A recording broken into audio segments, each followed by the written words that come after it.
student Charlotte Brown.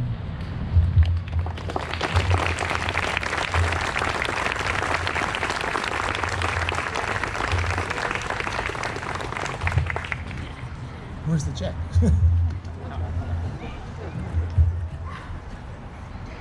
Sorry.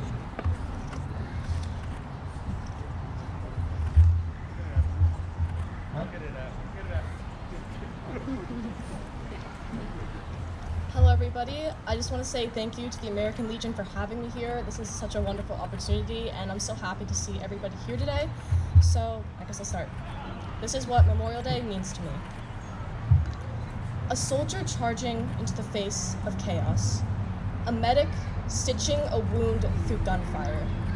A pilot shooting their last ammunition as their plane falls from the sky. Nameless faces. So many nameless faces we will never identify. Yet, they are the reason we are standing here today. We are evidence, living evidence of the millions of veterans who lived before us, who sacrificed everything to have us standing here today. Their heroism lives on as we do. But some faces aren't nameless.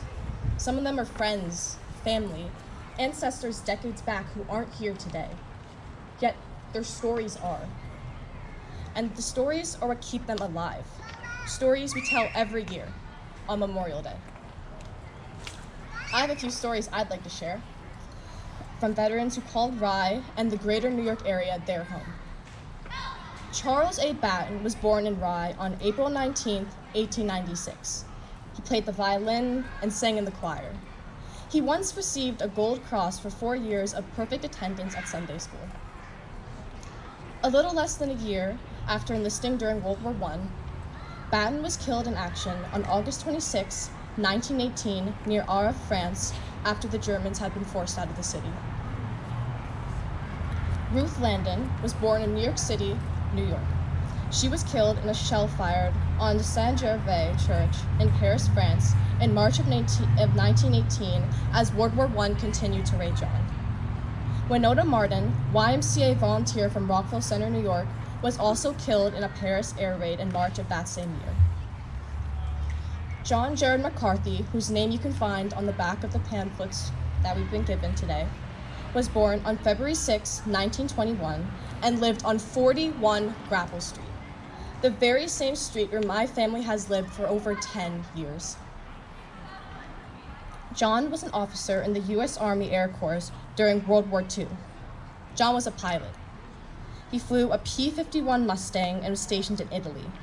He fought air battles in France, Germany, Czechoslovakia, and many more nations until he was killed during a mission in Romania on August 4, 1944. And these are barely a fraction of the hundreds I was able to find. To me, Memorial Day is about keeping the memories of those who aren't here to tell them alive. Memorial Day is about cherishing these stories, cherishing the people who lived them, died them, and acknowledging those who never got a chance to tell their own. Because in the end, we live. And it's our responsibility to keep history alive, to keep their sacrifices alive, to feel gratitude for the little freedoms we exercise every day to people who never got a chance to experience them. So when you're going to work or school or spending time with the people you love in the town you love, you remember that we live for them, for the brave men and women who laid down their lives and fought for our country. I ask you to seek out their stories, seek out history, our history, and live to tell their stories the next May and the May after that, because that's how heroes are honored. Thank you.